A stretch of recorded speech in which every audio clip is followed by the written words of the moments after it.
ale jest osoba, która może w tej chwili zawdzięczać to, że RVM żyje, więc myślę, że dowiemy się czegoś o nowym RVM-ie. Powitajmy gorąco.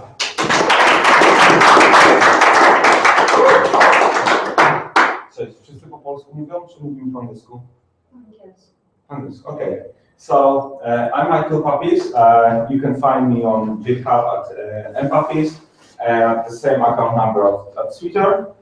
And last year I was working hard on trying to write RVM2, but I was solving bugs for RVM1. But I managed to have some code, and I will show you the bits I already got.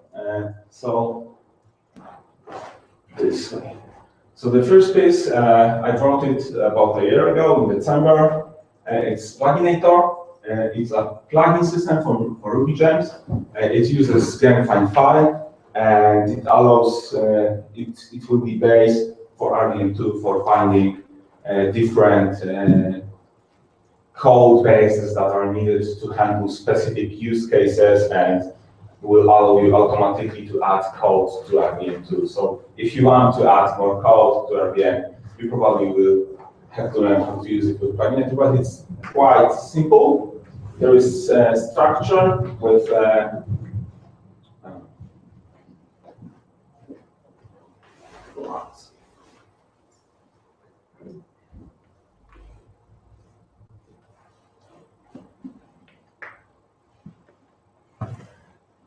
so there is structure where you have plugins, group, type, and name. Group is for your program.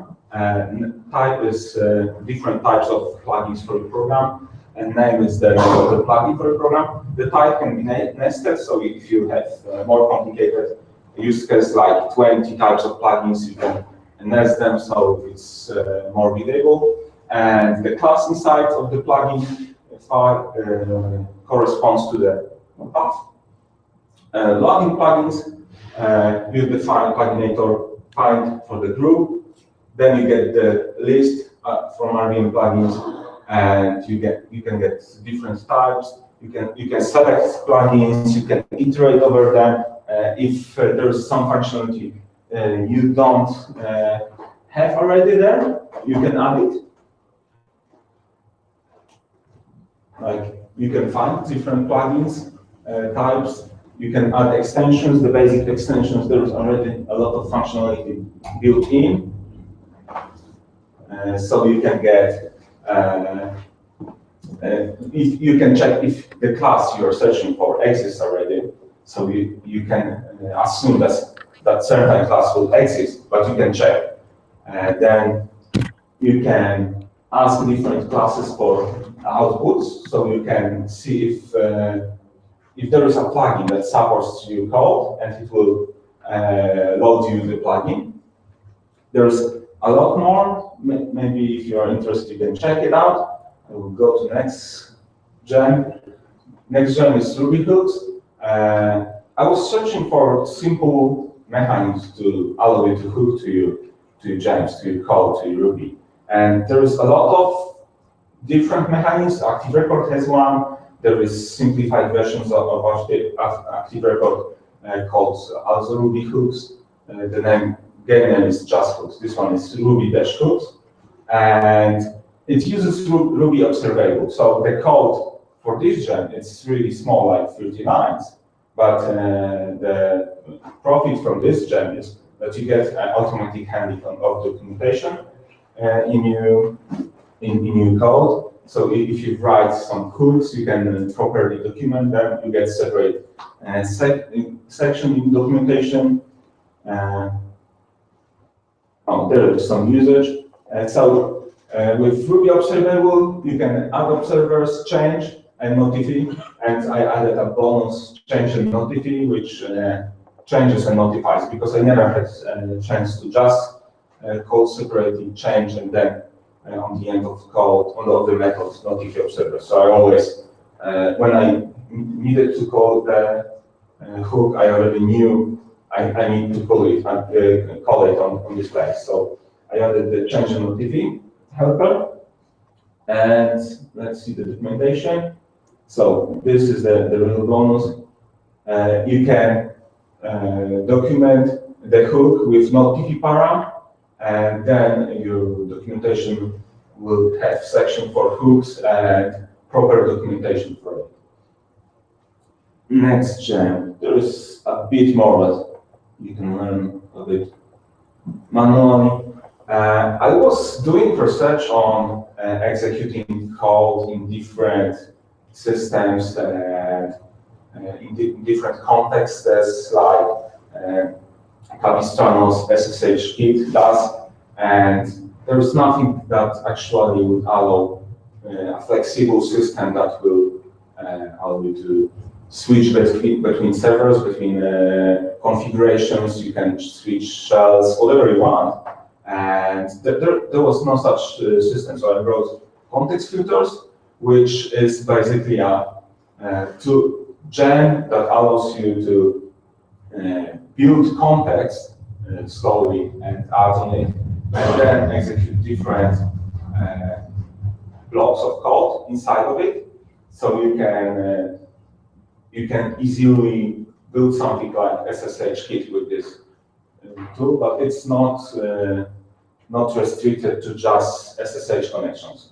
This one allows you to connect to anything. If you want to use it in your calculations for math, it's no problem. It's applicable to everything. It's not restricted to network connections. Maybe more description, more what's inside.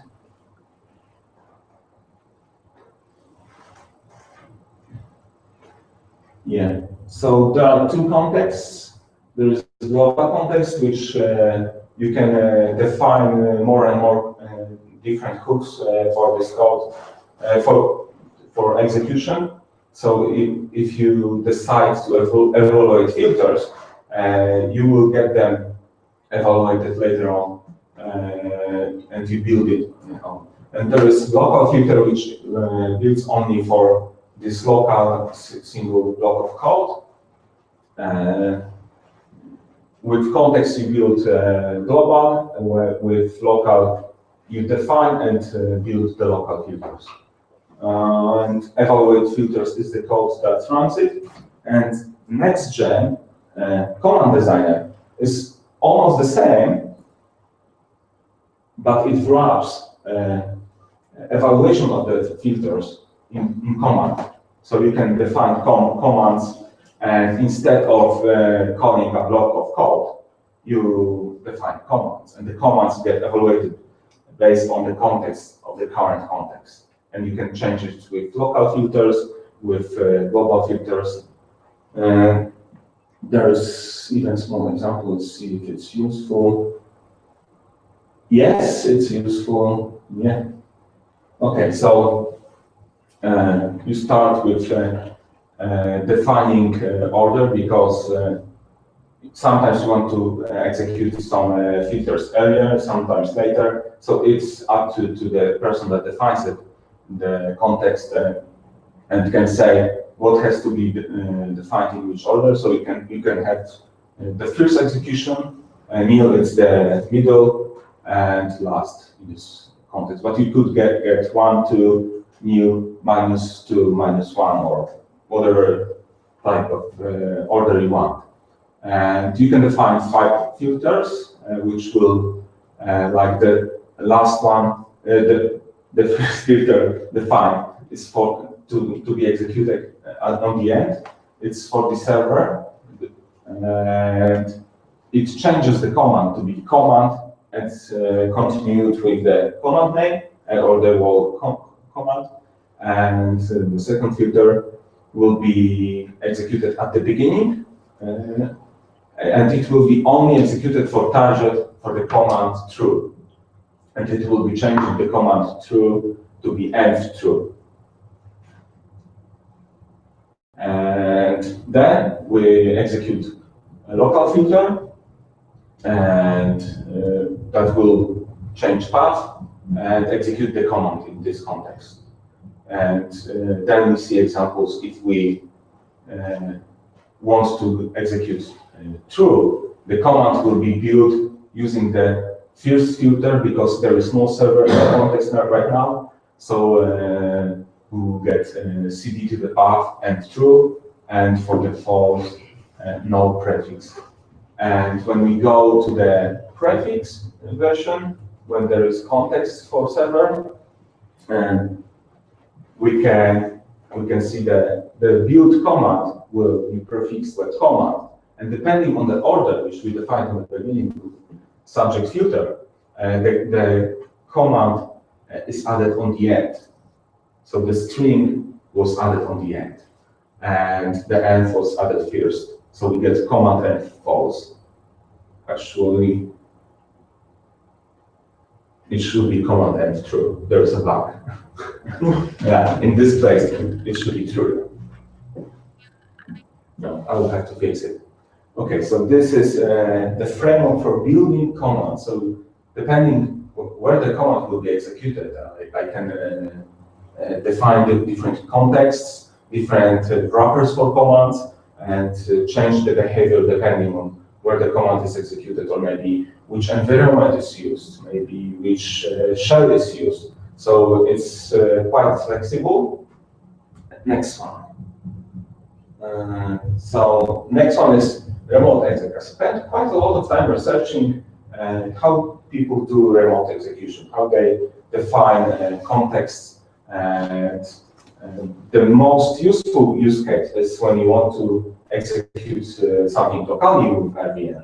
But if you want to set up server, you don't have to install RVM on the server if you can connect with SSH, or if you want to set up few servers. So there are a few backends which you can exchange. The most important is local and SSH, the two minimal implementations for beginning, and they allow to be totally exchanged. So you define local, and it's and you run code on it the same way like you would execute the code remotely. So let's see. So there is the base which defines hooks. So every executor or connector, I don't have the common name for them yet. Every of them will have defined hooks. So there is hook for connections, but the most important are for before execute, on execute, and after execute. So these three hooks will be always handled. If you want to execute a command, you can hook into it. You can start recording outputs. You can start printing them out. It's up to you. The second one is on execute data. So when the command is executed, it outputs some standard output or standard error output. It's handled by this hook. So if you define logging table, you can log every line of output to your table, to your cache, whatever it is. And finally, after execute, it will give you the command and the status. So in case something failed, you can write separate class that will handle what to do when the commands fail. You could connect to database, record the entries, and you will have the status. You can manage the output the way you want. You don't have to depend on hard-coded minimalization like SSH kit records everything to string. So it's up to you how to handle the outputs. And there is actually at least 8 libraries that are quite commonly used. And my effort here was to get the best parts of these libraries and to write one codec. And I'm already in charge of one project that can reuse this. So I will be slowly trying to ask people to change it, and I started talking with others about it. So I hope we can get a more unified environment for everybody. So if there are bugs, we can merge the code bases and everybody can profit from it. What's the next thing? So the next thing is the local. So it inherits from base, so it will have all the hooks available. And it's really simple.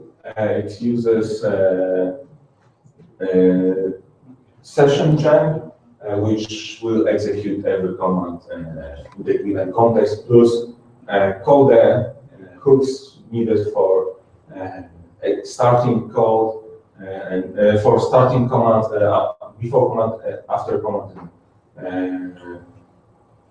and on execute data. Yeah, we're getting to the end. And there is SSH connection. It takes a bit more, but it's not that a lot bigger. There's a lot of small methods that almost the same. Just do the connection to SSH. Yeah, do the connection and execute commands on the remote server. And these two are totally exchangeable. If you build code that will be using local to execute your commands, then it's just a matter of replacing the variable that initializes it, and you get the remote connection, and it works exactly the same. What's next? Okay, so this was code what I already got, and here is one of the examples. I have small, okay, I have small example, which looks, so first we have two helpers, run and command prefix. Server is the definition of the remote execution, either local or remote. It's no difference, it runs exactly the same. So we can start running some commands. We parse the command with the command from command designer, and then we execute it with server execute, and the return status 0 is from shell. It means successful. So the run command will return true when our command worked properly. And for the second command prefix is a local filter. So if you want to apply some changes to your commands, you can apply them just for a few commands, and after you finish the block, it's no more valid it won't be executed for the rest of the commands. In this version, we build a simple command prefix that will modify the command, add some code to it, and the defined code, and that's all. So let's see how it's used. We can see the execute method, just some output, and that's how you would install Ruby. That's the code you would use to install Ruby. So you download it, you create the sources directory, change directory. So the command prefix is the local filter. We can unpack it just in place. We run configure to the proper directory beneath it, and we run make install. That's usually what you have to do when you have up-to-date Linux system, but it's not that easy on other systems, older Linuxes, maybe some new Linuxes that are newer than Ruby is. They usually have some tweaks, patches, and this process grows. So that's the minimal implementation we would use to compile Ruby.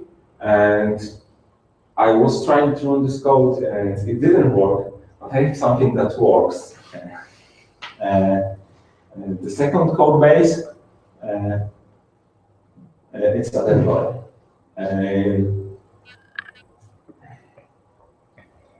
It's on deploy. How many lines? 150 miles with error handling, because this error handler, it uses the hooks to collect the outputs, and in case the status was bigger than 0, it will output the collected outputs, so you can see what went wrong in case there was error. What's next? So that's the error handling. And you can see the run and command prefix codes here, the same exactly as there, so I will probably extract them to different higher level gem. And there is some definitions for variables for deploy, and this is deploy. So we prepare a system, we create some directories, you get the JIT code into local in the repository, you copy the code from local repository to a release directory, link it to current, the Capistrano code way, and yeah, and if you have linked it, it's in some cases it's everything. Then you would have to add migrations and more code. But you can see that's quite simple to build and then to understand. You can see it in one screen. That's the basic code for deploy. And if you run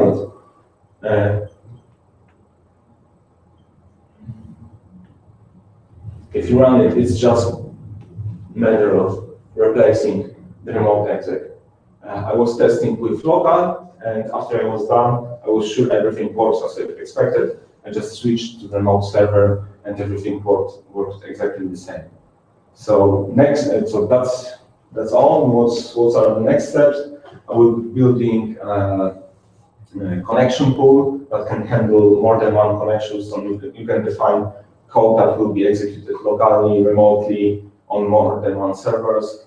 And from there, I already have most of the pieces to build the code needed to compile this, and it will be possible to install Ruby on the server via this set of gems. And I hope I will have some alpha on Christmas. So that's all. And yeah, thank you.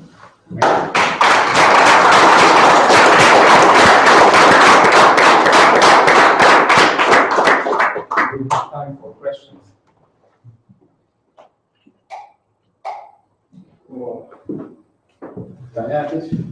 When you will have your RVM version 2 ready? Any ATA? Yeah, so I'm planning some alpha on Christmas.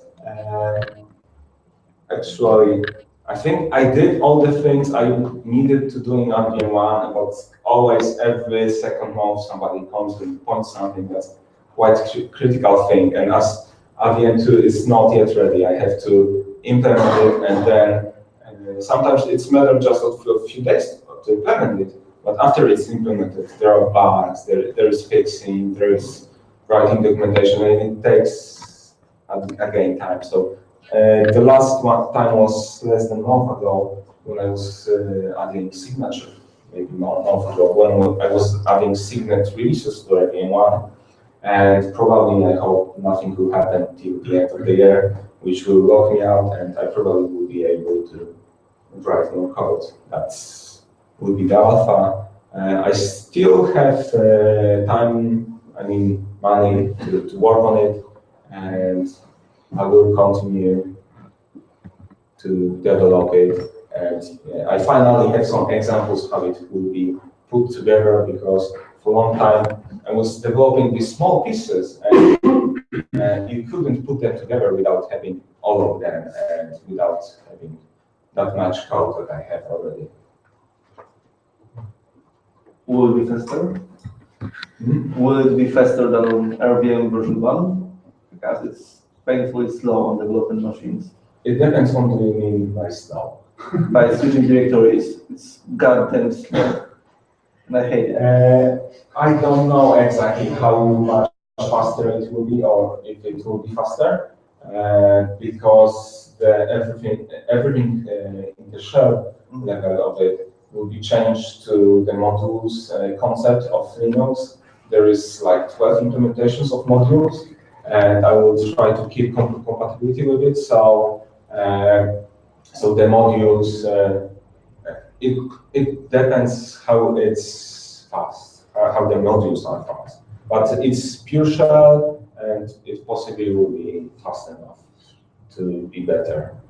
And for example, there will be a possibility now that we're building it complete kind of plugin way that we'll be able to rewrite some of your features, plugins, etc. into Go, just make it faster. So that after installing RVM, it will just detect if my system supports Go. If yes, it will compile Go binaries, and then this serial switching will be much faster. There are efforts for this in Go, but there are just to say that just plain RVM. I want to make the rules that will just scan the directory, etc. and Go, just make it faster.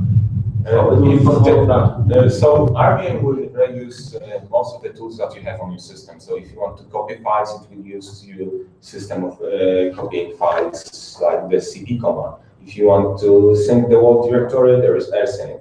And there is a lot of commands already available in the Linux world. And they are really fast because they are written in C. And maybe there are some Go implementation.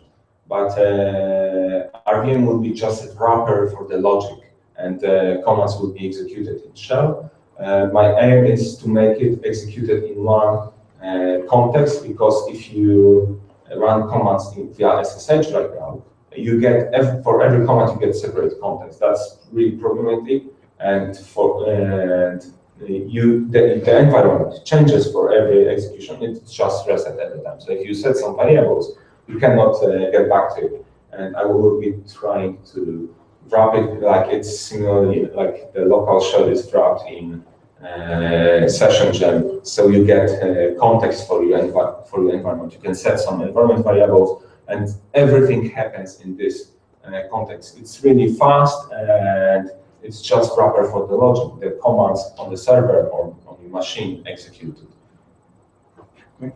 Why do you even go that way? Why do you think remote installation is something RVM should do?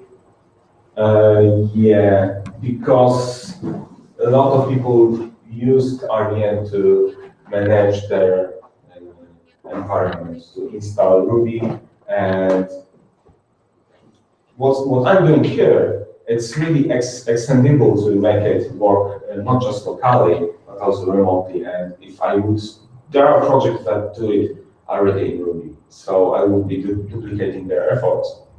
But there are quite a few projects created just for the sole purpose of running commands on remote server or configuring the server for that matter. So we have tools like Chef, Puppet, Ansible. Yeah.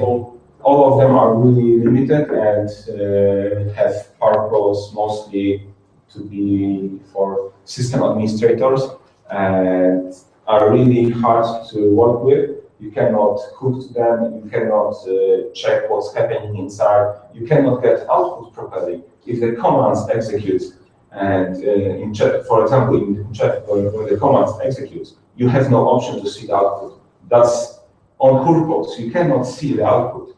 And you have to write hacks for Chef to get the output. And in Ansible, you have to use YARN. It's not that much flexible to allow you to compile depending on changing environments. You already have to know what will be the target system, and you have to have everything compiled. And I'm working on more dynamic system that will apply only changes or hacks or whatever is needed, only when it's needed. You don't have to write support for package manager for every package in package manager.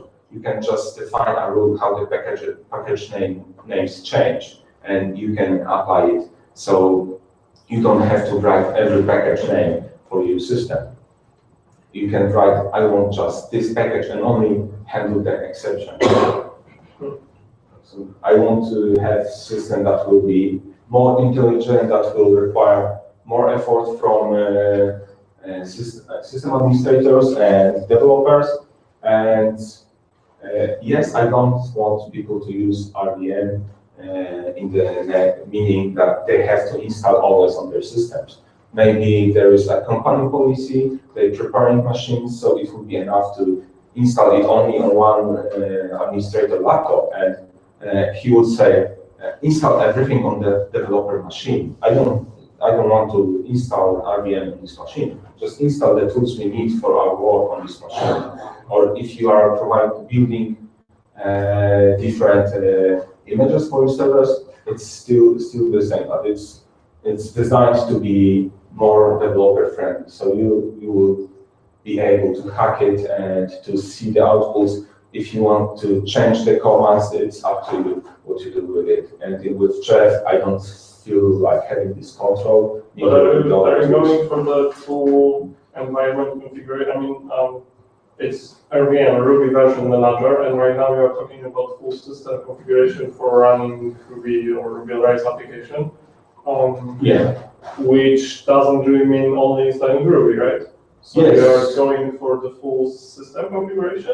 Yes. So the idea is we have to compile Ruby, and if we have to compile Ruby, the process is really similar for every tool. If you want to compile Python, Node, whatever else, it's always very similar process. You just configure, make install, and apply some small hacks depending on the configuration. But it's always the same, mostly. And if I have the system that will do that is dynamically just for Ruby, it's no problem to make it for anything else. And I had a lot of times problems with ZSH. I didn't have the proper version to test it, and with RVM2, that won't be a problem. I just define I want to test ZSH version 5.06, and that's the version I will get just in seconds. Those there are later plans like building binary compatibility packages that can be run on multiple systems, because right now you have restrictions even in Linux world that you cannot run the same package for your Ruby on Ubuntu and on Red Hat. You have to build separate packages. And if you have to build separate packages, there are problems, and that has never the same package if you build. And there might be optimization flags that change the behavior. And the later plans are to unify the environment for systems, to build the binaries so I can distribute one binary. And I had a hard time for RVM1 building binaries, especially for OS 10 and different versions of Linux, because if users want all versions of Ubuntu, you have to build package for every version. You cannot build a package that will be working on every of them, because the versions of the software like OpenSSL changes and the symbols are different.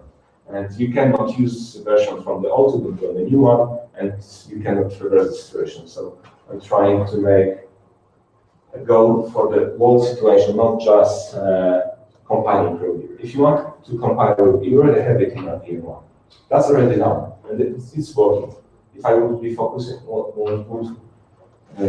to focus only on the compilation of Ruby, I would be sticking with RVM1. I would be just fixing the bugs or maybe for the next 5 years before people switch something else.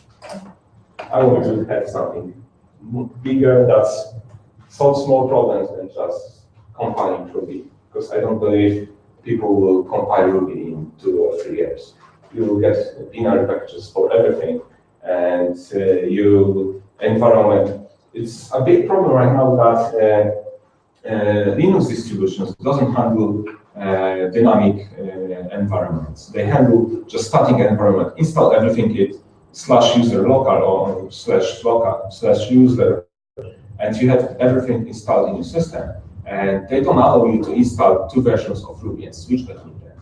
They just install 5 versions of Python or Ruby in one directory, and then it's getting hard to switch between them and to manage the configurations. But you can easily, there are concepts in Linux world like modules or environments that allow you to switch between different versions of software that's installed in different directories.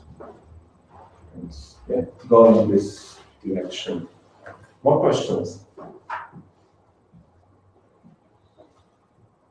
Okay. Dzięki wielkie.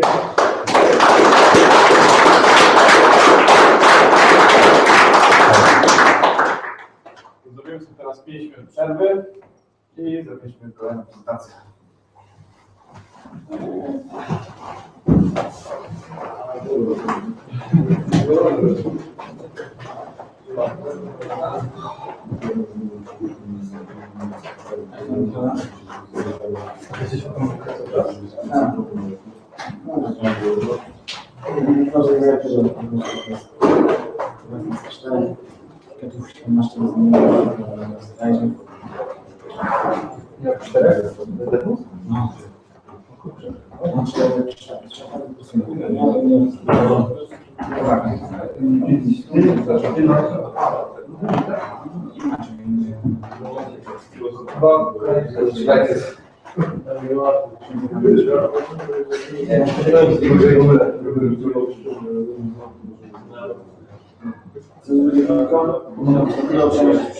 To muszę powiedzieć też,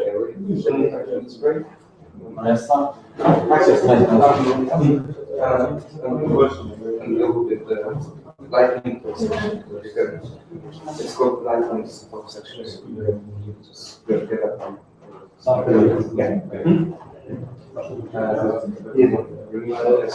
Section when just go on the space station. An idea what was it really in my eyes? 5 minutes. It's about normal.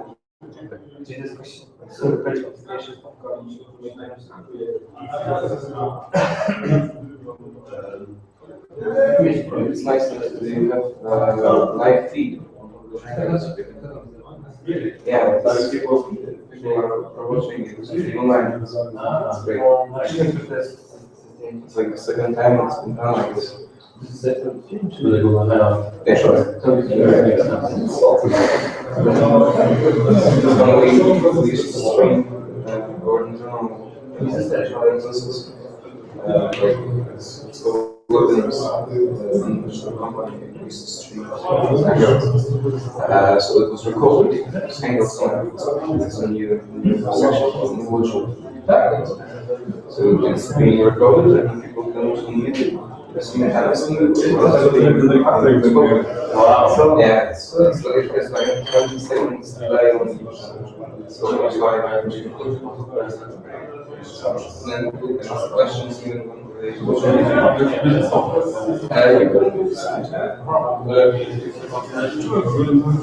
can make it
Okay,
I will take you.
Okay.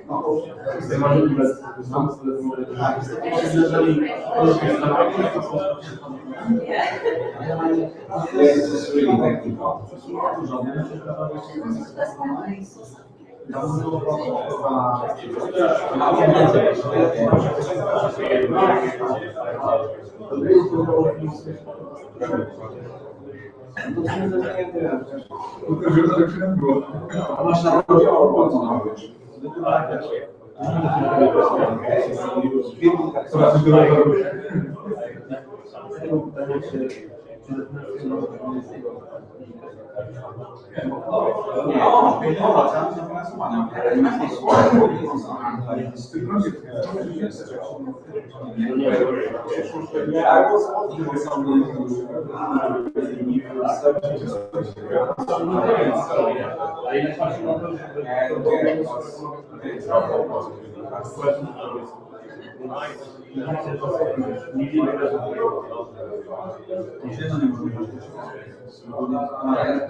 Also,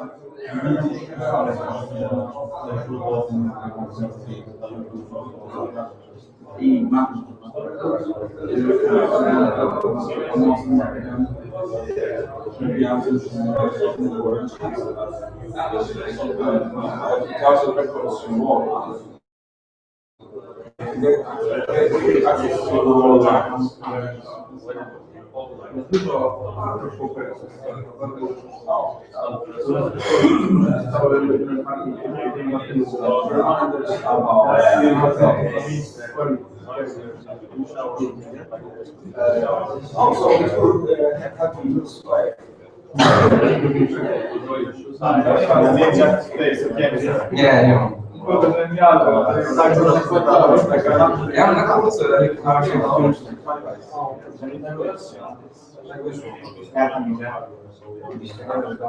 Jesteście do mnie.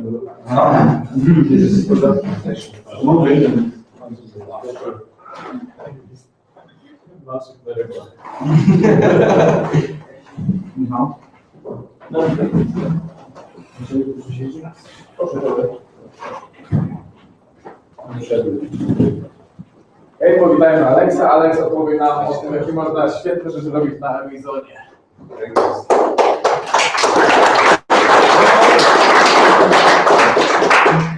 Hi everybody, as Patrick said, I'm Alex. I'm here to talk to you about the integrations you can do and how you can use them between Ruby on Rails and Amazon Web Services products.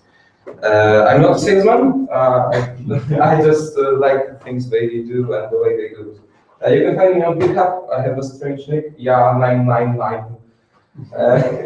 But in English it's German, in Polish it's very Polish. So you can find me here if you want to contact me, and let's go with the presentation. Loading, okay. As I said, I'm going to talk to you about Amazon Web Services, and especially two of those, the EC2 and S3 products. EC2 is the Elastic Compute Cloud, and S3, as I'm sure everybody knows, is a simple file storage in the cloud. I created a checklist to go through. We will get to the code in the next section, but first I will present something about those technologies that I introduced. So EC2, Elastic Compute Cloud. Basically, it is just a simple instance of a server that you can create like that. In seconds, you can get a running instance sitting in Poznan, comfortably in your chair. You can create one, I don't know, somewhere in the East United States, and it starts operating. The trick here is that you have to first create an Amazon AWS account. They will take your credit card number, but they don't have to use it. They can, if you are smart enough, you can get this for free.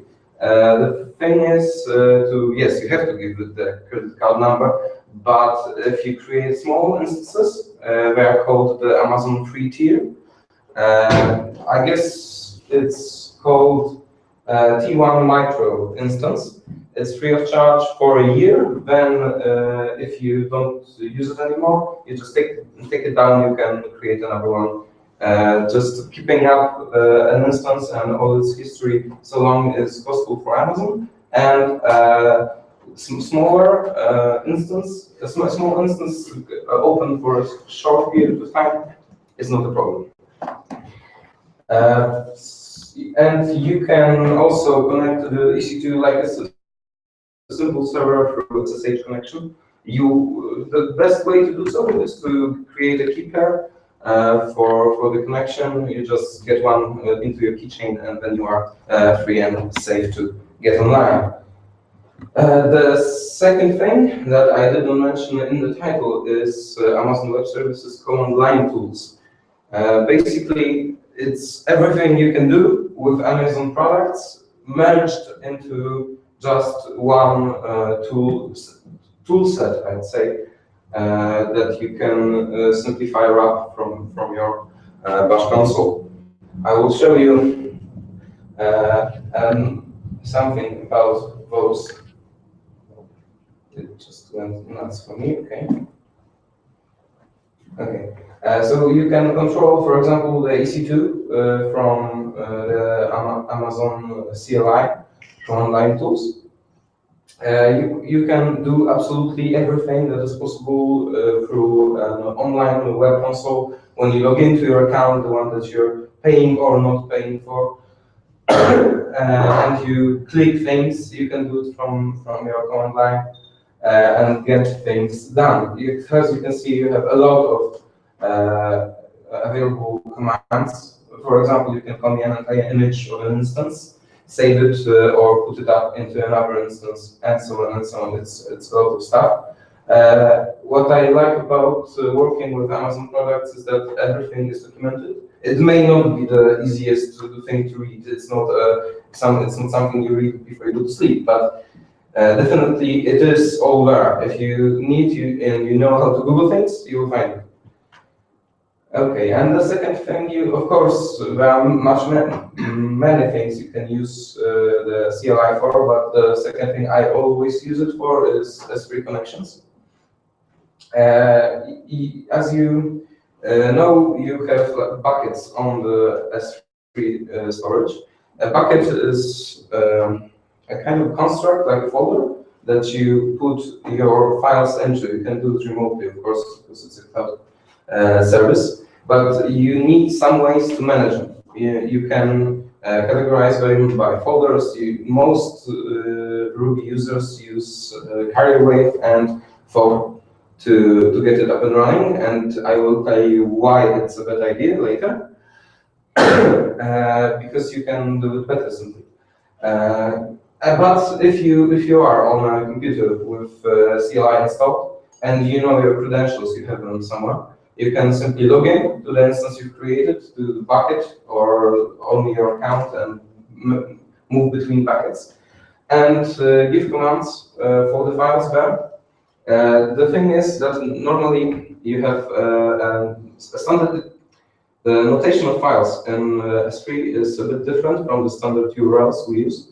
They prefix everything by S3 and then the double dot / your bucket, and then something they call a prefix. Prefix is simply the address, the folders you have to go through to get to a file, and every file is an object for that. So that's actually well seen. And another thing I'll tell you about AWS SDK. So it's a tool set for Ruby. Let's continue on. And here we go to the three useless slide, I guess. To show you how you can use this, I wanted to use an example that I worked with recently. Let's say that you have some set of objects placed into the S3 server. You have them in many different catalogs, and it's a bit of a mess, but you can still address every one of them if you need to. But then think about a user story.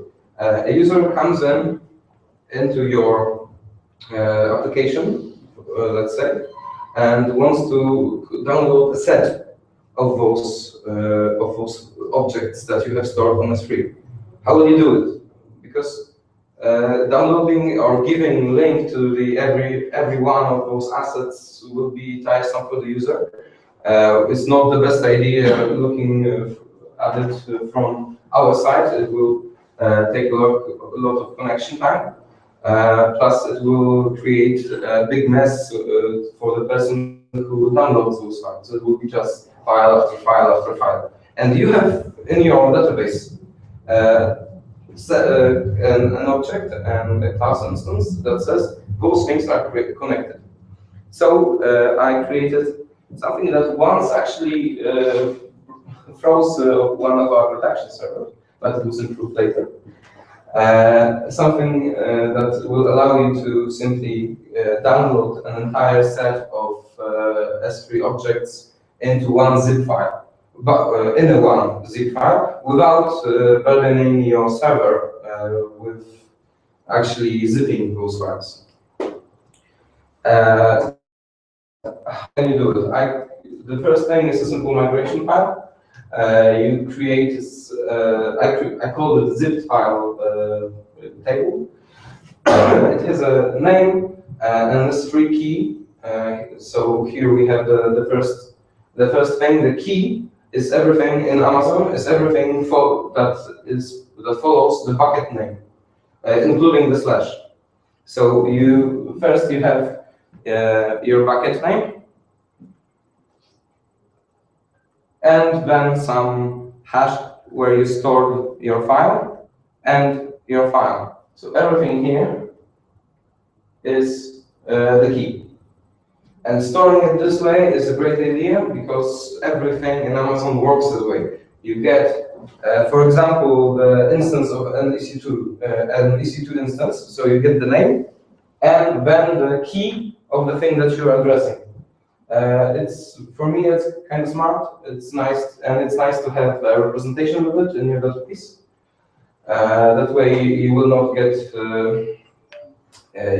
go carry away, which means you have why is using carry away a bad idea? I told you that I will tell you that.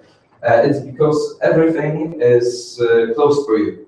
To get to a simple database column, you have to address it directly. You cannot use a method. You cannot call, for example, source on an object, because you will get a big carrier wave wrapper that's really messy, and you cannot deduce anything from it. But this way, if you do it in your own steps, you can get everything you need, every bit of data. You have to serve, actually. You have to serve to the paths. Okay, so let's not save this one. What I used for this in this project that was connected to this module was the AWS SDK. It's a gem. It was created a long time ago, actually, but it incorporates all the AWS products. You can use also an AWS S3 gem file, gem that only operates on S3. It's very similar. Some methods are a bit different in construction and execution, and please never use both of those because they will get very angry at each other and nothing will work. I also use Sidekick and a Sidekick status calculator to get things that needed to be asynchronous to perform in the way that I wanted to. So let's get to the core of it. I created a concern called zippable that you can include to everything that has a set of assets. So you can simply call to zip on it. And there you go. We start with getting an EC2 instance, so we can log into it. It's already set up in the cloud. It's running.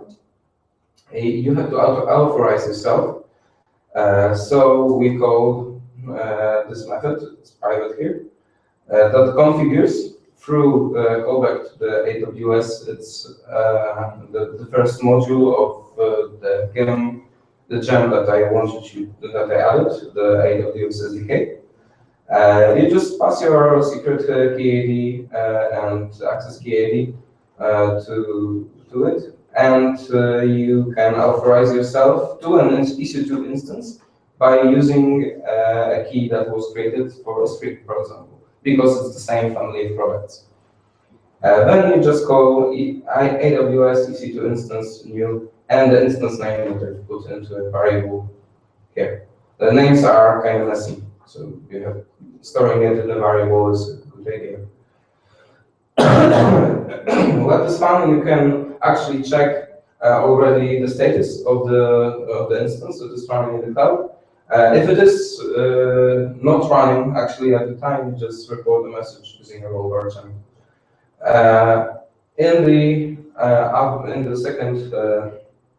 In the second case, you just get started with creating the zip file.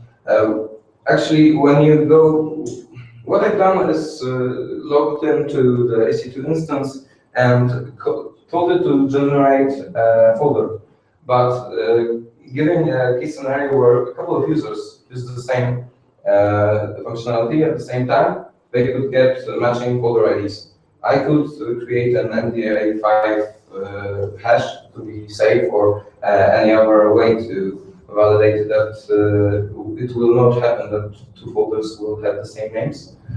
But I used a method that I created. It just serves the folder ID. It gives you the ID of the object that you want to zip, and a time hash that will validate that you will have the unique name. When you get a file name, that's nothing interesting. You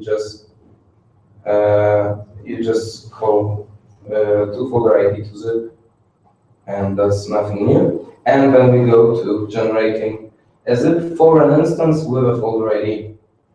So let me just jump to it. Here is the main thing that you have to do. So you authorize yourself to the instance IP address, log in as a user. Here is just a dummy user that I placed here, with a key that you have to store regrettably. It's it's troublesome to store an entire secret SSH key, but there is no other way to do it. You could try signing in with a password, but that's too easy to break into, and some data will be stored there. You create yourself a folder that you then copy files from S3 to. And let me tell you why this part is so cool. Because when you get files on S3, you pay from your cloud number that you had to give at the beginning. You pay for every file, every kilobyte that's been transferred from your account outside of Amazon. So you want to download the picture, you have to pay for it. You want to upload the picture, you have to pay for it. But this way, the pictures or objects or anything you want will not leave the Amazon network. So you do not pay for the transfers there. It's all very quick as well, because you just have to check to place your instances next to each other, like in the US, so they don't have to cross the ocean to communicate. And then you will get free transfer between those, and very fast one as well. For each here, it's called media, the object of the collection that you want to zip. You copy the medium from the from S3 to the folder on the EC2 instance. You zip the folder, and then you copy it back to S3, the entire folder. So then you don't have to zip it again if anybody wants to download it. So it's being checked later if the folder the created zip is eligible for download. But right here you just make sure that not every user will have to wait for this object, because it has been created. Why you just discard it and lose it? Then you delete this folder that you've created, because on the EC2 instance, it's no longer used. It's only on S3. The things that are important here are those two methods. Actually, those three methods: copy from S3, zip folder, and copy to S3. Here I use in those methods the AWS CLI that I've told you about on the EC2 instance. You have to give the UTF-8 encoding because by default every instance of EC2 has installed Python, and to run something like this, you have to make sure that it's UTF-8 because otherwise it doesn't work. You call AWS, which is the first command for the CLI. You tell them what kind of service you want to use, and then you call the method, the action that you want to use for the service. So I call here copy. I copy as an S3 that here it's generating a link for it to the folder locally. If I show you, here it is. It gets the source address and replaces the HTTP with S3 prefix, so it is eligible for use with S3 instances. The second method, so we have everything copied now to the EC2 instance. The second method is just zipping. I used a zip command line tool and here you can call simply this folder ID zip into into itself actually, so you can then transfer it, and then you copy to S3 with the same CLI method action actually. Copy from here to the zip file path that is being generated on S3. And that's the main magic behind this zipping files. After generating the zip, it goes into creating a zip file object in your database, so you don't lose any data. You get the name, the S3 key, the bucket, and an expire at that is not actually it's not very much needed because you can unexpire this link, so it will be valid for always. It will not be deleted from S3, but it's a default value that you can serve later for your user. You want to protect your files, so you give it like 2 hours validity of a link that's being generated. I placed it here so you can have some flexibility as to how to do it. And from the user side, you would have to have a controller and an action for it, for zipping those files. So let's say somebody clicks download on a large set of media.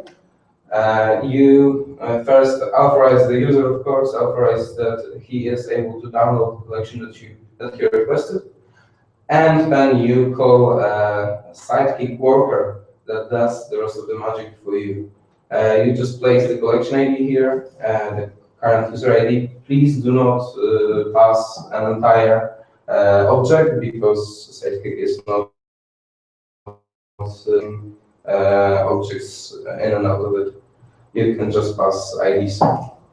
And after you call this, you just say that it has been noted that you want to do what you want to do, that you wanted to download it, and redirect anywhere. So they don't have to wait up for anything. The link that will be generated will be sent to them later. Collection download is the worker that does all the things. He just finds the collection, the user creates the zip. It's just one method that you have to call. On the collection itself, it invokes, where is it? I lost it. I'm sorry. Not here, zip. Here. It just calls the zip redirect path method. Here we validate that the zip is eligible. That means that the object on our side in our database has not been modified since the zip file has been created. Sorry. So it is available for download. If it already exists, of course, and in the other case, you check if it was a stale zip. That means the object has been modified after the zip has been created. You can delete it just from S3 simply, so you don't have to store it anymore. And then you call the to-zip and give the download URL. In the worker, later on, I created something just to record every action. I call it buying, but it can be anything else. You just deliver the link that has been generated through a mailer right here. We can create some template for it. And basically, that's it. That's all I wanted to show you in this example. So as you can see, it's a way to get things out of your server. You don't have to host any of those operations. They are all done asynchronously, and it gets the user happy and you happy. That's it. And you don't pay a lot for it. So that's great. Any questions? I have one more. It's a good practice to register on Amazon and give them your credit card and make some purchases and then use AWS, because sometimes it happens the same mistake. I was stupid enough to make the same mistake you did, because you streamed your secret keys through YouTube because you show us your secret file. No, I did not actually. Yeah, you did? No, I can. Okay, very sure. I was stupid enough to just publish my access key, my secret access key on the GitHub. And there came a day that I received a bill from Amazon for like a few thousands of dollars. Okay. For EC2 instances. And well, it was good enough that I was, for a long time, I was a customer of Amazon. So I just requested the support. A nice English speaking, not Hindi, but English speaking lady called me and asked me some questions. I answered, okay, I will just regurgitate for your credit card. So yeah, it's good practice to give them your credit card, because actually you have to do so if you want to create any instances. Yeah, but still make some purchases and make some activity on your AWS account, because then you are violated payer and customer. Yeah, okay. Friend has a situation where he created this free instance and forgot to shut it down. Okay, so it generated costs. And it generated about, I don't know, $1,500. Oh my god. And yeah, because he didn't understand that he must shut it down. He just didn't use it. So he thought that it is used for CPU usage, because it was hoped not shut down. I don't know this option. There is an option to have a So yeah, he contacted the support and told, sorry, I'm a dumb guy. I didn't understand your statements, and they give them money back to him. Okay, that's great. That's great. Actually, if you want to limit the usage of your EC2 instance in the time of it running, you can shut it down after every zip you make. But if you have a lot of users, anyway, it will be always open, and you just have large delays waiting for it to get back up. You can do it. It is possible to create an entire instance from here, or just unhibernate one that you created earlier. But as I said, with a bunch of users, it will not work well. It's worth noticing still that you pay not big money for storage of Amazon S3, but if you have high volume of downloads, then the price gets really, really high. Yeah, it does. Because as I said, everything you download and transfer, you have to pay for it. There's no other option. Okay, any more questions? Why don't you send this directly to the user from the server? It is possible to do so. I could generate some kind of authorized link for the user to get the file from the server from the EC2, but it would create a security vulnerability, because the EC2 servers are not suitable for serving data, and the prices for transfers outside of Amazon are much higher. So it's actually good to transfer it back to S3. So it's just laser, and you can serve it at any time from them. Anything else? Okay, thank you.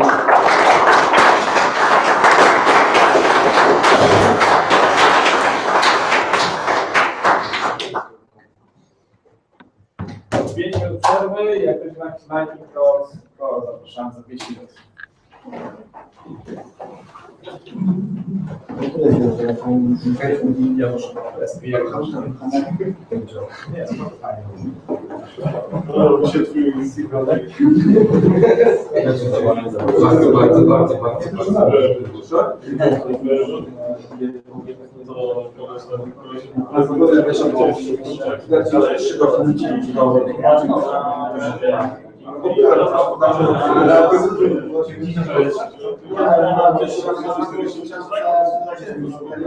Ja muszę nie, miałem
Alex właśnie jest do tego, że nie mam widziałem, że myślę, nie zrobił tego, że tam, że podobałeś no, to by zrobił sobie z komendy, tylko a ile mi zajęło zdebagowanie tego, nie? Mi się wyjmowało komandę, którą już wysłałem. Naciskałem, że kurde, coś nie tak, jakieś źle ustawiłem komunikację. Okazało się, że po prostu lokale się zastosowało. Sobie oglądałem. Patrzyłem na to, co było do Deadmura wysyłane i do Deadmura. I się okazało, że tam się rysowały błędy cały czas. Czyli właśnie wyciągałeś No, jeśli był error, tak. to pokaż wyjście. No, tak masz.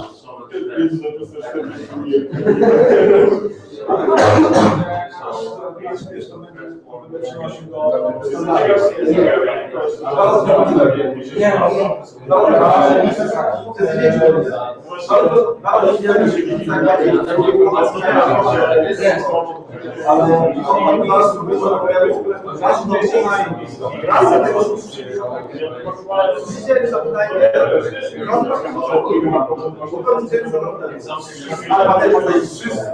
Wszystkim mają problem.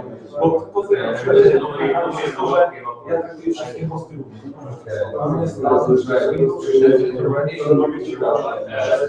Tak samo ja zaczynam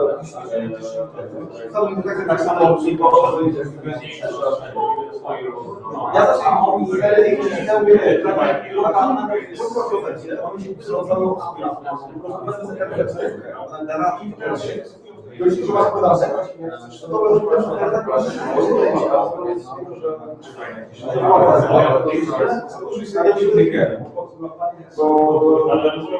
pokazuje się, że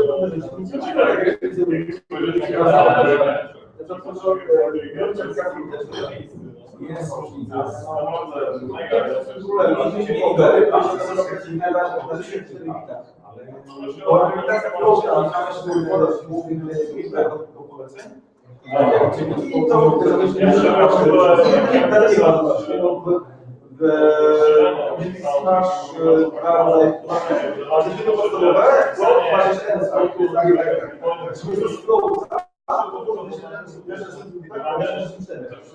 A jak mieliśmy przypadkowie demonstrację, wyglądanie praców, zrobiłem na prosty.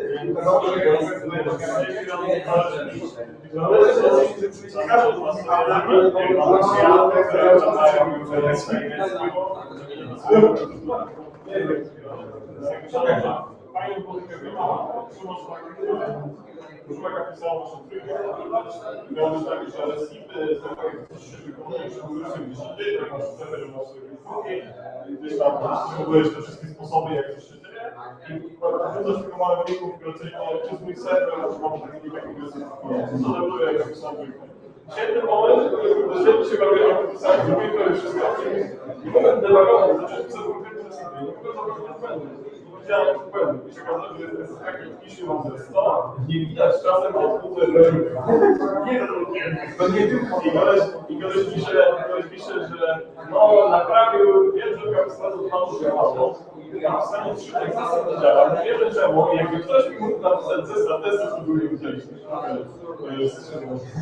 To, co widziałeś, jak jest remote executive tam, to ma testy, tam jest wszystko pokryte testami. To musi się zdarzyć, że jeśli wysyłasz output na sam error, to się nie pojawia. Ale wiesz, jak nie wiesz, że na pewno się dzieje z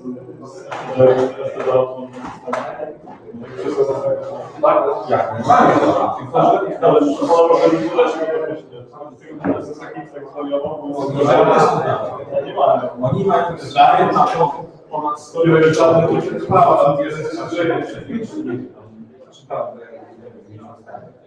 mają ponad 100 milionów do obsługi systemu. To jest w ogóle masz powiedzieć, to jest taki zakup instancji i wykonanie polecenia instancji.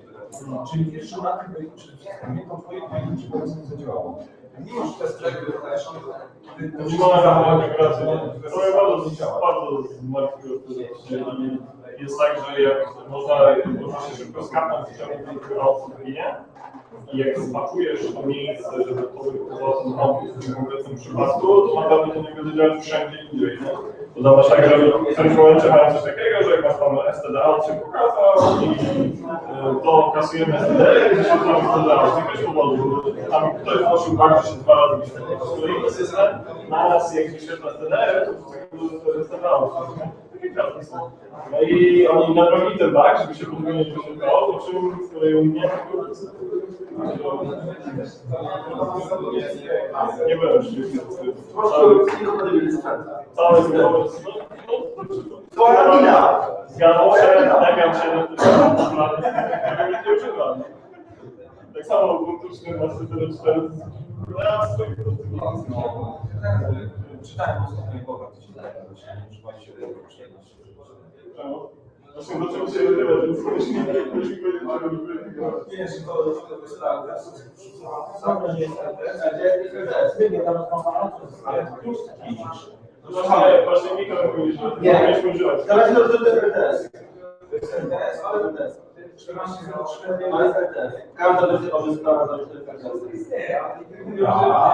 ale on będzie miał sobie przestrzegać na listę RTS. Nie wiem, o co właściwie w tym wypadku chodzi. Ale pomyśl, chyba tak Jest to ubiorę. Nie używałem.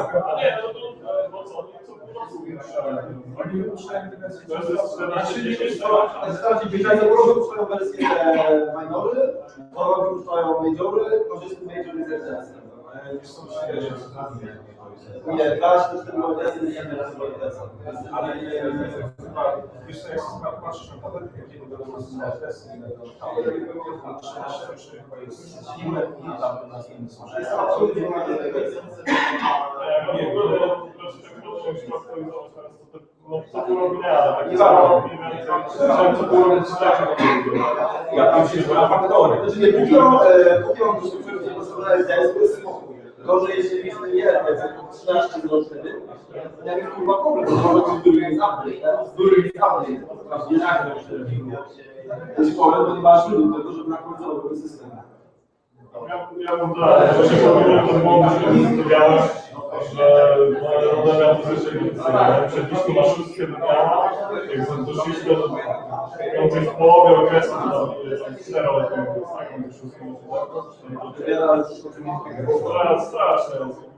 W połowie takiego okresu 6 Tego chyba w ubiegu jest w siódemce domyślnie jest ale oni mają jeszcze, bo oni robią głównie tak najszerszej wersji już politykę. Nie, znaczy ona stosowana ma zastosowanie, bo bardzo dużo mają takich klientów kompleksowych. Gdzie właśnie podobają w stage'u, jest na pewno bezpieczna. Wiesz, ale to jak chcesz najpierw wersji, to się wykrapuje. Kiedyś cała cała nie wierzy właśnie, To jest kwestia tak dobry żywność, bo to są sztyłłem. teraz się tam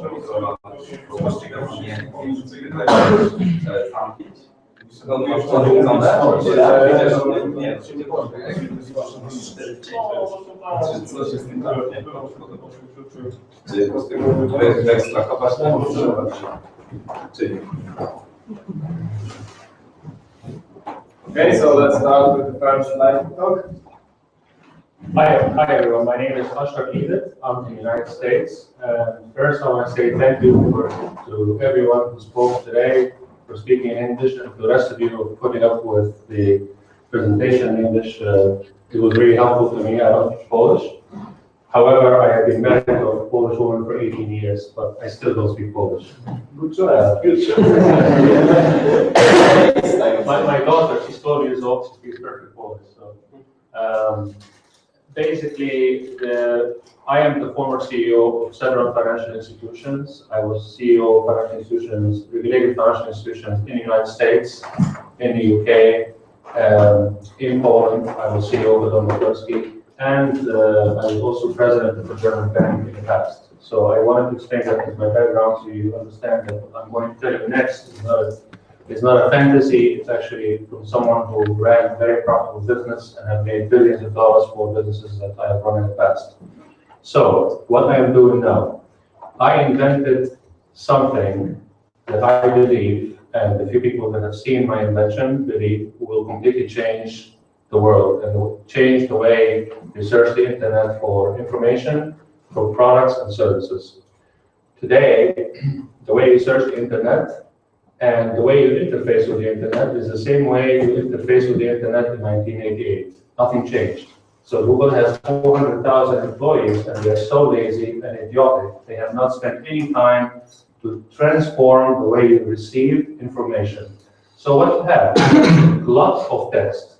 You have a glut of links. You have a glut of advertisements everywhere. You have spying, you have privacy violation. And all this madness, 80 to 90% of people are using a mobile application or a mobile phone. In countries like China and India, they don't even have the money to have a laptop. They just have one computation device, which is a mobile device. So we know that, and yet everyone is trying to force desktop applications into the small size screen of the mobile in a very unintelligent way, which doesn't work. When you're sitting on a bus and it's shaking and you're trying to do something, you're trying to book a flight, you're trying to read something, it's just not ideal. So think of the way the internet now functions. It's like DOS. It's all characters. It's all text everywhere. And every link you click, it's more pages, and more pages. Welcome. You spend hours and hours just to book a flight to Paris or just to find the running shoes. I'm not talking about reading a book. I'm not talking about doing research for university. I'm talking about your normal everyday needs. You need to do shopping. You need to find a product. You need to find a university that offers a certain academic studies and so on and so forth. There must be a much easier way. So what I invented is a way to transform this DOS world that we've been living in since the beginning into a Windows world, where it's all graphical, icon-based interfacing, so that it will totally change the way we do things. So to give you an example, my invention, you never have to type anything. You don't touch the keyboard. Okay? My invention, you don't speak to the software, because I know you're going to be thinking, oh, you must speak to it. No, you will not speak to it. My invention, you don't have a pull-down menu. There are no pull-down menus. Okay? And you will find whatever you need within 3 or 4 minutes, and it will be done. If you're looking for a loan to buy a house, if you're looking for a car to buy, if you're looking for shoes to run with, if you're looking for a flight or travel, and in some cases, if you don't even know what you're looking for, you don't have to know the keyword. Now you have to know the keyword. Otherwise, you're sitting there going, and if you choose the wrong keywords, you'll end up with wrong results. And if you get the right keywords, you will get results that are not necessarily what's the best results. They are simply the work of the clever SEO people that pushed it to the first page because they beat the Google algorithm. That's the game, right? So, time all of that will be changed. And then along the way, I decided, okay, you know what? Since I'm at it, I'm also going to eliminate everything Google is doing badly to society. It's spying on you. You are the product. I am the product. Each one of you is the product. Right? You're not the customer. You are they are selling you. So they sold you to me when I was CEO of a financial institution for $70. I can buy everything about you, right? Now, for me as a business, that information may or may not be useful. So for me as a business, I was hurting because I was paying Google $3 to $5 million a month in advertising to generate names of people. But it may or may not have been successful for me commercially. I may have gotten my money back, made some money, or lost money.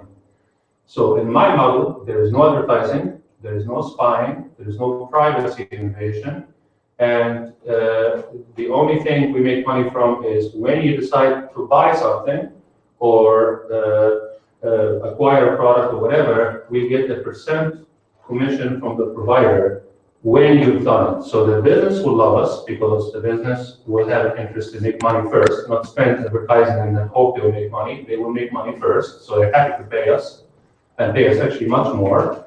And two, the consumer will love us because we're not trying to push them to do anything. So why are they going to give us, why are they going to use us to do that? Because we will give them the easy way to find a car. In 3 minutes, you can find a car that fits your needs. So take seriously, think about it. When you try to decide to buy a car, how much information you need?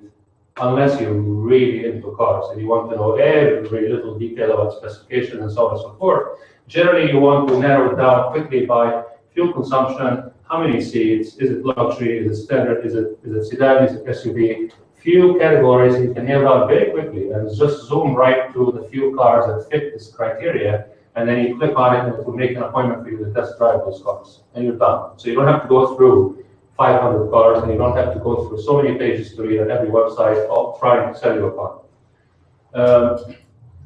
The other thing is, we will, so no invasion of privacy, no monitoring of people's clients' information.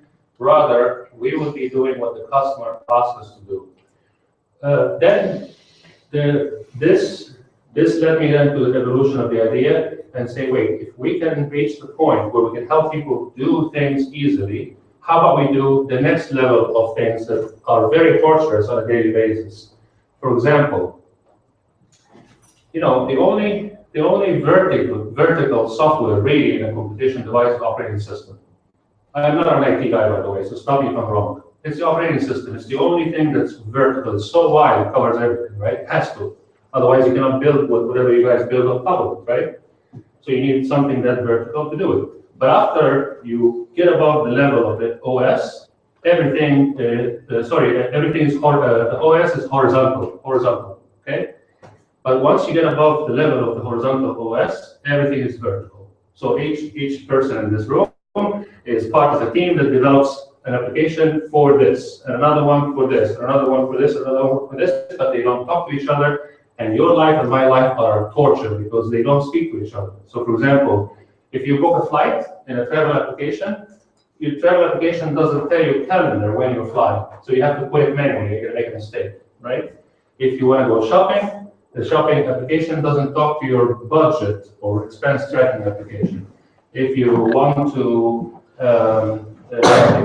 control the energy consumption in your house, your GPS geolocation is not intelligently speaking to your house before you walk. When you're walking down the street, your house knows that you're about to come in 10 minutes and actually increases the temperature in the house so that it can save energy the rest of the time when you're not coming home, and can easily cut down your energy consumption by 20–30% according to all the studies. If we just attach a $5 or $10 little device with a small chip to actually connect it to the thermostat, and you cut the expenses by 20–30%. If you can have your mobile application also intelligently telling your house Wi-Fi that I'm coming home, basically, without you doing anything. If you look at applications like shopping applications, it doesn't tell you how much your shopping is going to cost. You have to type every time you're shopping. You have to every time, and then you don't know if it's going to be too heavy to carry. And all of that because technology is not really cooperating with you. It's written to do singular things, but it's not really thought of as how about it serves you as a total your whole life. And that's what we are trying to do. So what we're going to do is we're going to build applications that help you manage your daily life completely in its entirety. It will know when you wake up at 7, and from 7 to 7:15 you usually take a shower, you shave, and at that time frame you like to listen to rock music. It will play rock music at that time. And from 7:15 to 7:20 it will play jazz because you like to eat breakfast while listening to jazz. I'm just giving you an example, right? So software will learn your habits and basically does what you ask it to do, like your true assistant, right? And then from there, it will remind, when you're walking home, it will beep and say, hey, you're next to the bakery, you need to buy bread. It will just tell you that because it's working for you. You don't have to work for it, it's working for you, right? And then when you're ready to buy something, search for something on the internet, it will help you do that within a few minutes. Because of the total design of how you control the rest of your life, it will simply be your best friend. So I came to Boston because I lived here last year for 1 year, and I had an IT team that worked for me in the Don McCluskey, and they were good. And I decided, okay, honest, it's cheaper, and two, I'm looking for bright, intelligent people who are willing to join me as partners and work with me on developing this application. At first soft communication with Amazon and with Yahoo already took place, and they both said to me, because of my background and because I was CEO of several companies, people say, sure, we're willing to meet you as soon as you have an IT team and you have a product to show us. Nobody wants to just chit chat, right? So I'm here looking for a team of people that are willing to really band together with one philosophy to really help change the way we do things from a computer science perspective, from graphic design perspective, from search for stuff, from breaking the back of the vicious advertising and marketing machine, which is completely eating up the way we do things. How many of you know how many people went to jail because Google reads your email and Google reported you to the government? Do you know that? Do you know? Did you know that? There are many, when you go home, Google it, there are many people sitting in jail because they were saying something on email, Google read it and reported it to the government. Because they can. Imagine that. Now, before you start saying, yeah, but probably they were bad people, they were criminals, right? Well, I guarantee you, in everyone's email here, there's something that you wrote one day because you're not a lawyer that breaks the law. Just a thought. Like you said to somebody, you know, I'll kill you. Or whatever. I'm just saying. What if you did something you didn't even know you broke the law, and now you're going to go to jail because Gmail reads your mail? It does, and reports you. It does report you. Does anyone know that or no? You didn't know that, did you? Yeah, I did. Yeah, and people actually go to jail. It's the same story with Facebook. Yeah. They recently priced themselves that they caught this guy that was talking to, well, very young girl of age, and reported him, and he got to jail, which told me that they're reading my messages on Facebook. So. Well, here's the caveat. If you've worked in the corporate world like I did, I'm sure a lot of you did, you always, in meetings, you always say, I am not a lawyer, just in case. Maybe this is right or wrong, I'm not sure. If we're going to break the law doing that, we're saying that, right? Imagine you're just talking to a friend, you don't really realize you actually broke the law, right? So, anyway, it's just an example of the things that I would love to be able to change because I truly believe it. Now, in the process, this project will make a ton of money. Why? Because we're going to earn 10 to 15% of whatever it is profit that whoever it is we're selling the services is earning. How did I dream this up? I did not dream it up. That's how much Amazon charges you when you sell something on Amazon. They charge you about 15, 20, 30% even sometimes. Okay, so I know that's a fact. That's a far better model than advertising. It's more profitable, and the business will be happy to pay you because they already made the money, so they have no risk. I mean, you can give me, if you give me 100 zloty, and I'm supposed to give you back 10, all day long. Come on, give me 100, I'll give you 10. No problem, right? So, and the second thing is, we will insist that this model is guaranteeing that people will never pay one penny, one groschen more than the cheapest price available. And we can guarantee it. And we can give people 50% of what they pay if we are wrong. Why? Because we want this to be ethical, the cleanest offer there is. And we're going to tell all the providers, all the banks, all the airlines, if you offer something on my service, it must be the cheapest. I will give you guaranteed business, but it must be the cheapest. If it's not, I kick you out. And you have to pay a penalty to my customer. So you understand that this is driven by ethical, truly driven value offer to the consumer. Okay? While at the same time giving them a seamless way of doing things in their life. Okay? I am looking for a small group of people to actually work with us on this project. As I mentioned before, I am not dreaming this up. I ran profitable businesses. I know what to do with it. I can easily get appointments with CEOs of companies. I can easily license technology to them. I can easily get paid for it. I can easily arrange the e-commerce part of it and so on and so forth. But I need the team to start building these parts of the project. Before you say, okay, yeah, it sounds like you've got an internal project that will take the next 20 years to develop. Yes, but it will be developed in modules. It will be developed in small pieces, launched as apps, and then to see the feedback, to check the sanity, no matter how logical we think things are. We need to make sure the users really actually like it. Then we release the next module, and that will be seamlessly related to the first one. So your note-taking application, your calendar, your project management, your expense tracking, your travel application, your calendar application, your email application, everything will talk to each other. Everything will talk to each other, so that everything will be in one place, and everything will learn about you. One more thing, I have had, I know you just asked me earlier about the privacy, or some might think did, about the privacy and violation of stuff. Well, we've all seen the recent hacking of 120 million JP Morgan Chase, which is the largest bank in the United States. 120 million users were stolen by the Russian gang. Target in the US, which is the second largest retailer, also lost the data of 60 million users. Home Depot lost the data of 45 million just in the last 4 or 5 months. So what I did is I learned from Apple. We will not keep any information in our servers anywhere. It's all on your own hard drive, encrypted, like you do with a password manager kind of application. It sits right on your hardware. I don't touch it. I don't see it. I don't want to know it.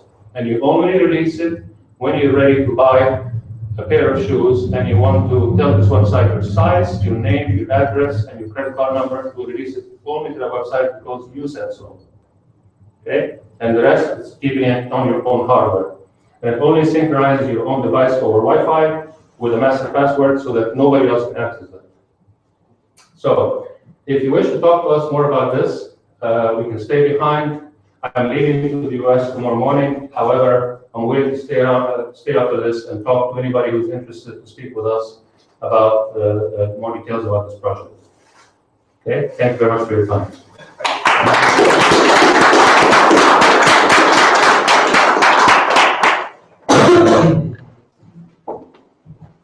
Mamy jeszcze jednego kroka.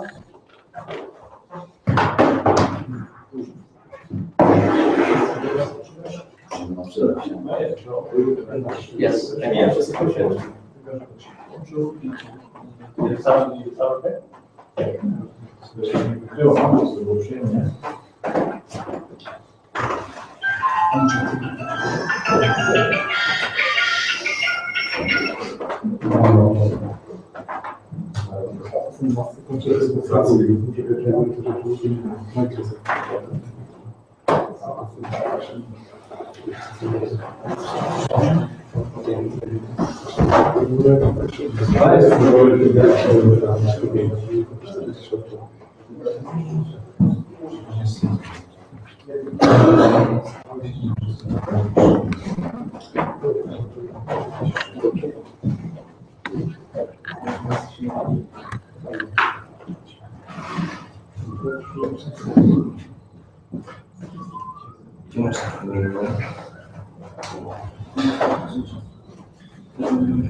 So this is going to be more like a technical talk because like a group of developers.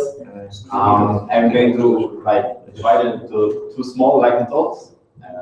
The first one I'm going to start with a question. How many of you have been to the Polygon conference?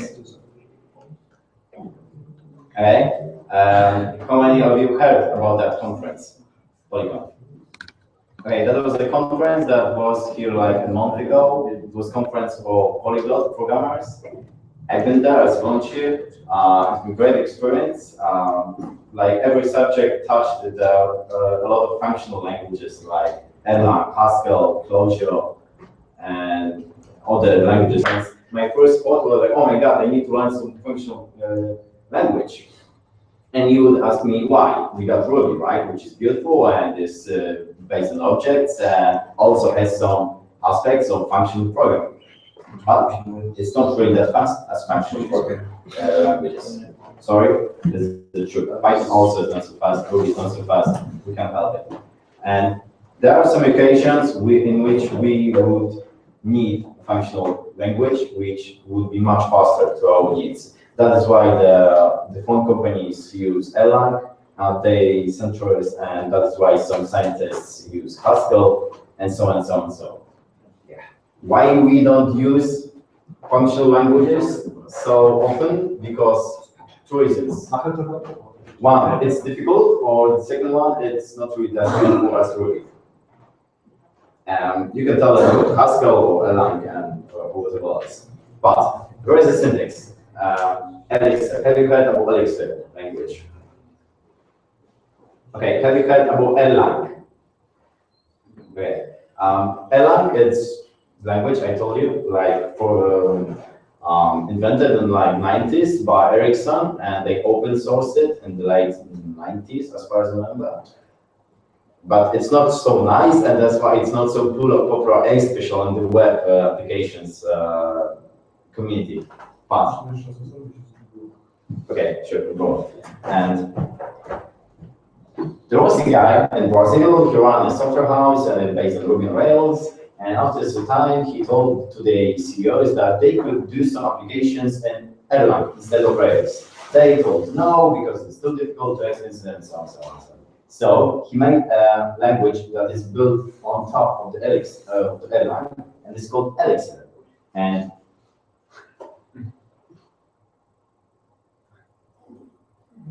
if I will be lucky enough, I will show you the syntax of it, because it's really, really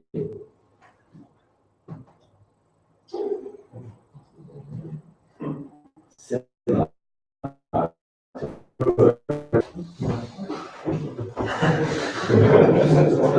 Why?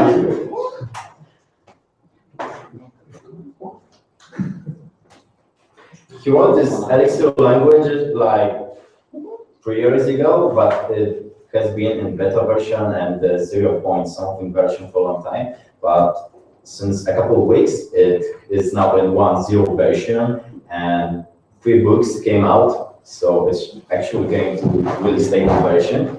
So maybe soon we'll see some production websites running on it.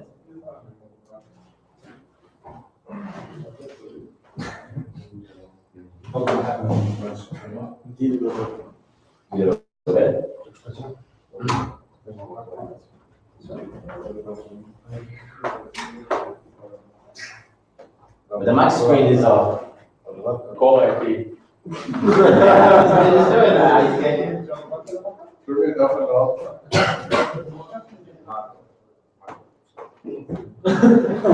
Doesn't work. Screw up. Brilliant expertise. Get the battery. Just 1 second. No, it's a problem with battery. We have to switch the mount. Yeah. Zasilacz czy maka? Maka. Zasilacz. Albo ma Nie, zasilacz działającego ma, który działa. Maka jeszcze raz. Się maka, bo to jest sprzęt Prączkiego, nie? A mówisz, że ten za dobrze bateria nie i zanim nie stanie, to muszą będzie z tego. Masz internet? Hasło do Wi-Fi? Ono nie działa za dobrze, wiesz? Na ścianie. Router nie działa. Jak włączyć się stronę, to już starczy. Nie można się połączyć za bardzo z routerem. Ale poza tym jest świetny, naprawdę. Jeszcze go nie ma. To jest kwestia dyskusyjna. Jak to? No to jest dla mnie tak albo nie, no nie albo jeden. Zawsze jest Możesz się masz time requesty, nie? to jest mobilna opcja. No, teoretycznie tak, ale Jak możesz, to też masz. jeśli zdążysz połączyć. To działa.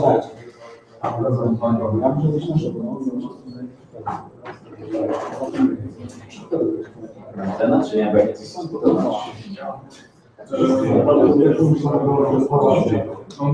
Weź mi eksperyment. Eksperyment? Tak. Wysoko? 36, A3, AB, 24, A77. Zobaczymy, włączy się, tak? How many IT guys experiment here? How many polls it takes to fix a computer? We're not going there.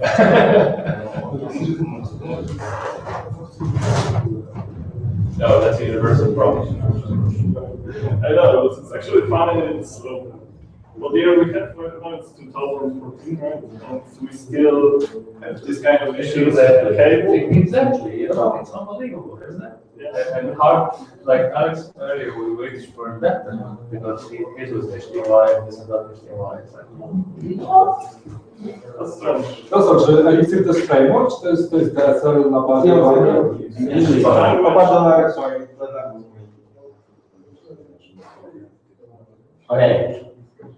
So we got Erlang, which is the language that was invented like 20 years ago. And this Elixir was built like 3 years ago, but now it's in 1.0 version. This language built on top of Erlang. So you can still build modules on Erlang and connect that to the Elixir. And how Elixir looks is something like this, or like this,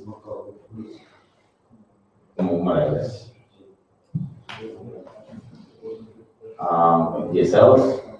So diff modules, I think it's something like class, more or less, and Erlang. So even the syntax highlighter looks like Ruby.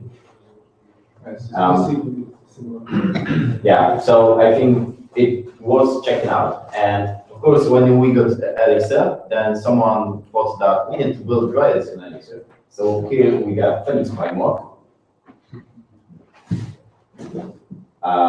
which is pretty popular now, and it looks almost like Rails, really. Here is the router, almost the exact one like in Rails. Also, we got controllers, which also looks almost like in Rails. It has also support for Ham, Slim, and some other stuff. Some flash messages, rendering from the controller, language support, layouts, and of course, it's not only for the HTTP. We can easily use WebSockets in here, and that is going to be really great for Erlang because it's so fast. So instead of going to Node.js, we can maybe use Elixir. Channels, support, and all this stuff. And also, there is an ORM, something like active record, for connecting to the databases. It's called Ecto, and it's also pretty nice. It uses patterns, three patterns, repositories, models, I think, and query objects. If you had some talks about repositories or maybe blog posts and Rails, then you will see how it works. So we can define this repository from which we're getting the objects, then we can define models, which for example is the weather. Also the syntax is really readable here, and we got the query objects.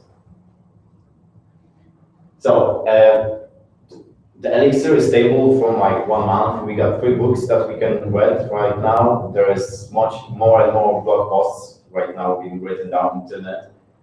So my dream is to have like Angular or maybe some React on the front end. We got Rails for all that stuff because we can bootstrap and build almost everything in Rails very quickly. And we need something really performant for like WebSockets or something, then we use Elixir. And then do we need anything else? So my task is to check it out and maybe make a talk at Prug in January. We'll see. Maybe we'll see about that. Okay, any questions? Is there any company that's using it? And production? Probably not yet. There's a lot of like side projects and all that stuff, but not really production, I think, yet. Please. But wait for it. As soon as I hear about some major production release on Elixir, I'll tell you. Any other questions? Well, just a small note, it's very good way into functional languages, starting with Elixir, because it has some small issues, some small bugs, at least had like a couple months ago. And when you hit them, you start to learn Erlang because you want to know what happened. And then all of a sudden you know Erlang, which is one of the best functional languages. So it's a very good way to start. Basically. Yeah, exactly, because the Elixir is very similar to Ruby. And it can be easier for you if you will start with Elixir and from that you will learn some Erlang. I talked on Polygon with Michał Ślaski from Erlang Solutions in Prug, and he told me the exact thing that Elixir could be really nice for us to learn Erlang. Okay, now the second small intro. Do you know Passenger? Yeah. Whenever you want to deploy your application, you probably choose of something like Unicorn and Nginx or Apache with Passenger. And how many of you use Passenger? So you prefer Passenger than Unicorn? No. Or it's just like small numbers? Exactly. I think Unicorn is faster than Passenger 4, and maybe that is the case, I don't know. But recently, Passenger 5 came out, Raptor, I don't know if you heard of it.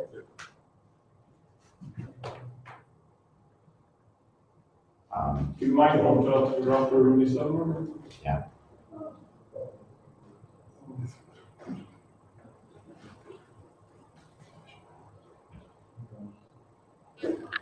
And this is the graph, which is pretty interesting. Have you checked it? The Passenger 5 Raptor? Some of you, or not yet? We tried already. Yeah. It was very fast for 300 requests, but 5 of them failed with no reason. That's basically. I'm just wondering whether it's so good and worth checking out. So just for like small explanation, even Passenger 4 in some cases is much faster, much more performant than Unicorn, Puma, and everything else. But that just depends on what your application is doing. Like each server is for each model. Can you talk about it more? When should I choose Passenger and when should I choose Unicorn? Well, like one obvious case for me, which makes me always turn to Passenger, is those huge Ruby race applications with hundreds of chunks in their file. They will never really get like fast requests. Well, they will, but basically, you know, if you didn't really care about performance for 3 years, then you get this huge single application that serves your request over a second or 2 seconds. And then Unicorn, even on his main page, is saying that this is for fast clients and for fast load times. So if your application is huge, you shouldn't use Unicorn. And it sort of shows because the request queue is set in Ruby. And if it's big, then Ruby is not that performant as C extensions and Passenger. Okay. Yeah. We had a presentation about Responsibly. yeah, we had to kill unicorns. That was the title because Passenger performed much better for their use case where they make very many external requests from their application, and the unicorn was lagging, and they had really huge problem with performance. Right. So it sounds like when you have huge amount of application, that Passenger could be better. Yeah, and then since Passenger 4 it sort of supports the same, you can choose, like, I'm not sure if you can choose, maybe with the enterprise version you can choose, but it sort of supports the same way as Unicorn, because you have basically 2 ways of handling your request flow. Either you have a master worker that sends your request to the child workers that are actually serving the application, or you have just this huge pile of requests, and the child workers are just taking from this pile, and they're doing it, not the master worker is doing the round robin kind of balancing. So anyways, you can, I think since Passenger 4 you can have both both kinds of approaches in one server. You can choose which kind of approach you are going for. So there is no need for Unicorn anymore. Okay. Sorry. Okay. That's what the lightning talks for, right? Hey, here's a small note. We got this hack student conference for free. You can watch it online. Afterwards, also, what is interesting, I want to mention it, is that we got a guy there which is called the god of Rails, of course, the creator, the one. Come on. Where are you? There are a lot of people here, not only him, but he's the one for us, for sure. Yeah, you're here. And all this. Okay. Is the conference all online? Yeah, it's all online. And if I understood it correctly, then you can watch it also afterwards. The talks are going to be recorded. But you can come ask questions. Something about 30,000 people Yeah. are attending this conference. By online. I was thinking about making some night and like streaming in Poznan, so we could watch it together, but I don't know. If we haven't place. Maybe on Thursday or Friday. We'll think about it later, maybe. Okay, thanks. That's all.